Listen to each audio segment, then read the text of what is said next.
now to one of the most cherished Christmas Eve traditions here in the city, Mass at St. Patrick's Cathedral. Services are being held all day and all night, culminating with the midnight Mass led by Timothy Cardinal Dolan. Fox 5's Meredith Gorman is live at St. Pat's, and Meredith, it's so crowded. Normally, you don't need a ticket to get in, but that's not the case tonight, right? Arthur, that's right. It's getting late on Christmas Eve, and people are starting to line up for that Christmas Eve midnight Mass at St. Patrick's Cathedral right behind me. But that is just people who are lucky enough to get in. There is a lottery for tickets. It took us 25 years to get the lottery tickets. They draw a drawing for about 800 tickets, and you enter the lottery, and they draw the names. And every year, my wife would get the email saying, "Oh, we're sorry you didn't get selected," and then all of a sudden, she jumps up out of bed and goes, "We got the tickets for midnight Mass." And we're from Pennsylvania, about 3 hours away. Just going to sit here and can't fail. This was the only reason we came to New York tonight, was for this. Because we've been here before, but this is it. People have been in and out of St. Patrick's Cathedral all day. It's been a pretty balmy Christmas Eve compared to how cold it's been earlier in the week. And I talked to people from near and far away, some people traveling from outside of the country to soak in the holiday spirit here in New York. We were at Rockefeller Center to see the tree, and we were like, okay, the cathedral's right there. Let's see if it's open, and maybe we can get to go in, and that would be exciting. Now, it does seem extremely difficult to get a ticket to go to Midnight Mass, like we heard from the people earlier. That said, if you are at home and you want to check it out, you can stream it. But again, a pretty festive scene out here, kind of late on Christmas Eve, Arthur. All right, thank you very much, Meredith. Un tempo giubilari. Lo diventi per la nostra madre terra. From Midtown to Italy now, Pope Francis presiding over Christmas Eve Mass at St. Peter's Basilica and kicking off the 2025 Jubilee with the theme of hope. The year-long celebration of the Catholic Church happens every 25 years. It's a time for reflection and is expected to bring some 32 million people to Rome. During tonight's homily, Pope Francis spoke about relieving the debt of the poor and protecting the planet. Let's talk weather now. Skies are clear now, but the winter wonderland that greeted us this morning maybe got hopes up for a white Christmas. Let's start in Nyack, the Rockland County village overlooking the Hudson, coated in snow and ice here, as you can see. And from the Hudson Valley to Central Park, we found plenty of people enjoying this taste of winter. So, are we done with the snow? Meteorologist Audrey Fuentes here with the answer to that. Hey, Audrey. Hi, Arthur. Well, it's definitely going to be a white Christmas for some folks across the tri-state area. We're clear right now on the radar. No snow in the forecast for the rest of the evening. However, earlier we did receive a couple of inches across the region. It was 1.3 over in Weston, Connecticut. Danbury came in at 1.2. 7/10 of an inch was found in Bethel as well as Fairfield, Connecticut. And over in New Jersey, we had 2 inches in Belvedere, 2 inches in Wayne. Elizabeth came in at 1.1, and Hoboken came in with just an inch of snowfall. Over in New York, upstate in Port Jervis, we had 2.5 inches of snow there. Nelsonville came in at just under an inch and a half. Central Park did report an inch of snow. And in order to have a white Christmas, you need to have an 1 inch measurable amount on your surface here. So we'll have to see if that sustains during the overnight. And if we get that by 7 a.m. tomorrow in Central Park, it'll officially be a white Christmas. Now, the last time we had a white Christmas in New York City was back in 2009, so it's been some time. In fact, on average, over the last 152 years, 1 out of every 6 years was a white Christmas. And there is an 11% chance of that to happen here in the city. And as I mentioned, we still have snow on the ground, so should it hold in place and it measures to an inch at 7 a.m. tomorrow, that'll make it official for New York City. 37 degrees right now in the park. It's 38 LaGuardia, 34 in Atlantic City. We're in store with an evening with temperatures below the freezing mark, so any wet surfaces from the earlier snow will freeze over, so watch out for slick spots late tonight. Tomorrow we'll start out with plenty of sunshine, and temperatures will be rising up the thermometer over the next several days. We'll talk all about it coming up. Arthur? All right, thank you, Audrey. Well, it wasn't the weather that caused problems. It was a rough start to the holiday travel this morning because of a system-wide outage, and it briefly grounded all American Airlines flights nationwide. The problem started before 7 this morning. The airline is blaming technology from one of its vendors that impacts their flight operating system. The government cleared American Airlines flights to resume about an hour later, but only 36% of their nearly 4,000 flights left on time today.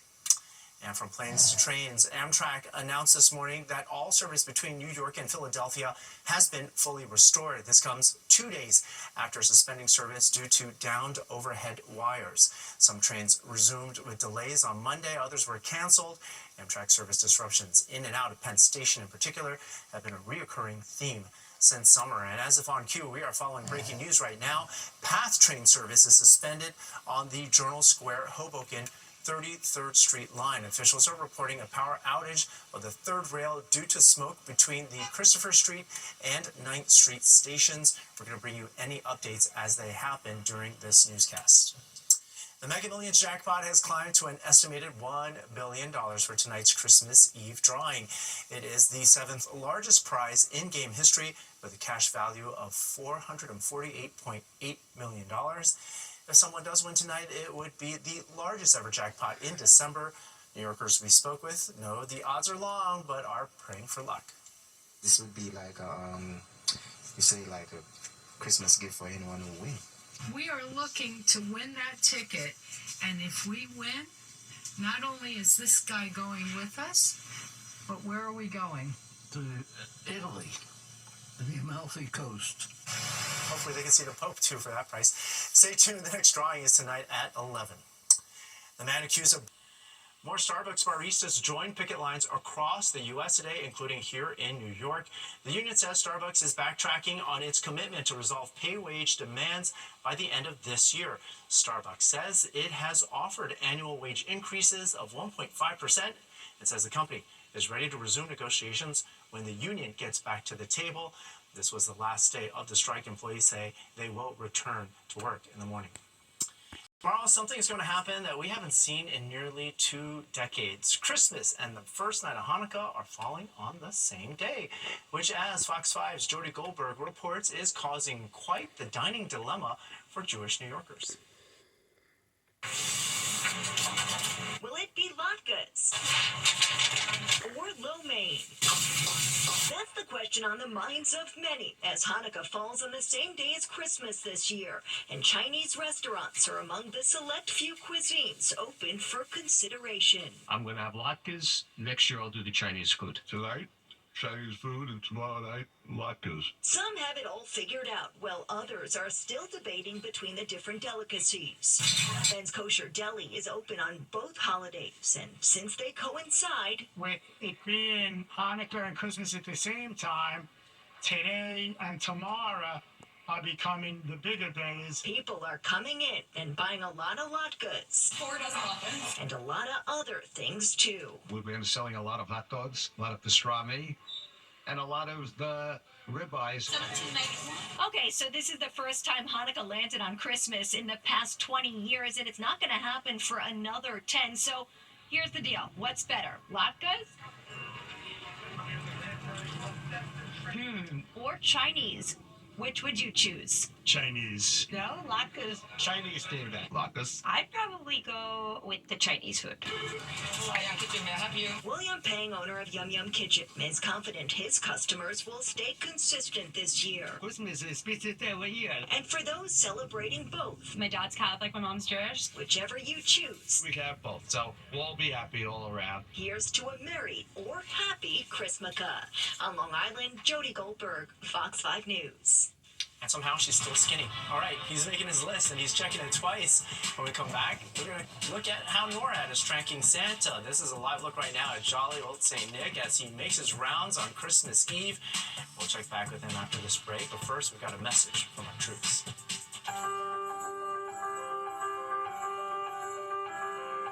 Hello, I'm Air Force Captain Manuel Vic Fajardo, stationed with the 733rd Air Mobility Squadron in Okinawa, Japan. On behalf of my family, Heidi and Ethan, we wanted to wish a very special holiday season to all of our friends and family in Bayonne, New Jersey. Happy holidays!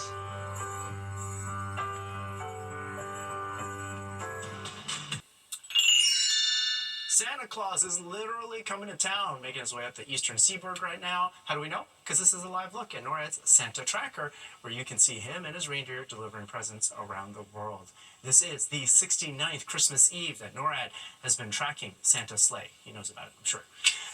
Time for weather now. Audrey Ponting joins us. We had a white Christmas Eve, and maybe that'll have to do. Yeah, and you know what? It'll be a clear night for Santa to make all of his deliveries. We're expecting quiet weather up and down the eastern seaboard here and definitely for the tri-state area. Right now, temperatures are pretty chilly, though, but not as bad as we've experienced lately. We're at 37 degrees in Central Park. It's 33 in Islip, 30 in White Plains. We are 27 in Poughkeepsie and Monticello. It's 25 for you in Sussex. So these temperatures are actually a little bit warmer than what we experienced at this time yesterday. And each and every day this week, our temperatures will be higher than the previous day for the afternoon numbers. Winds are relatively light, a little bit of a breeze happening in Islip right now, but all over the Northeast we have readings mostly in the 20s and 30s, including up towards Albany and even down towards Philadelphia. Clear skies being found overhead. Will stay that way for the rest of the evening. High pressure is in control, and that's going to keep things quiet for us here in the Northeast. The main weather system that's happening is across the southern states here. That's where they're experiencing some strong storms here, and those will be working eastward out of Arkansas and Louisiana, heading for Mississippi and Alabama. As far as we're concerned, we're expecting variable clouds for the evening, and tomorrow we'll wake up with a couple of clouds scattering our sky, but in the afternoon they'll erode away and we'll be left with mostly sunny conditions. High pressure will continue to dominate our weather for tomorrow as well as the next day, so our weather pattern is going to be relatively quiet. Just a couple of clouds spilling in from time to time, and we're expecting dry weather, it looks like, for the next several days across the region. As I mentioned, the temperatures will be rising too. We'll have our highs moving back into the 40s, and then eventually we'll be in the 50s by the end of the week. That'll feel nice and balmy across the region. Not tonight, though. We're going to drop down to 29 degrees in the city. The winds will be light out of the north, but in some of the suburbs we could go as far as the upper teens, like in Monticello, up towards Sullivan County, Ulster County too. That's where we'll find the chillier numbers. Tomorrow's high number will be about 35 in the city. Again, light winds. After some early morning clouds, will become mostly sunny. It'll be a really nice day for a Christmas day. No weather problems for the start of Hanukkah tomorrow night. Kwanzaa looks good too as we start off that season on Thursday. 37 will be the high then. On Friday, it'll be chilly but sunny, and then we go up to 43 on Saturday. Check out what happens on Sunday. 51 degrees. We'll have some rain coming in after midnight. It will be here for the first part of Monday, and we stay mild as we end out 2024. Now, as we start off the new year, there is the threat of some rain late in the night on New Year's Eve. That's something we'll be fine-tuning over the next several days. Arthur, over to you. We're in the 50s. It doesn't matter if it rains. All right, thanks so much, Audrey. We're going to be right back, but first, we end with this tonight. The Feast of the Seven Fishes is traditionally what Italians serve on Christmas Eve, and that is exactly what you can get at one Portchester restaurant. Sister-in-laws Mina Ruggiero and Grace Vitiello of T&J Restaurant and Pizzeria serve up all these Italian Christmas Eve classics: calamari, branzino, clams oreganata, just to name a few. The customers love the sisters and the food. A great catch all around, you could say. And that's all we have got for tonight. Street Soldiers with Lisa Evers is up next. If you've missed any part of the 10 o'clock news, you can always catch an encore on our free streaming app, Fox Local. Just scan that QR code on your screen right now to download the free Fox Local app on your phone. Have a great holiday season and really enjoy it.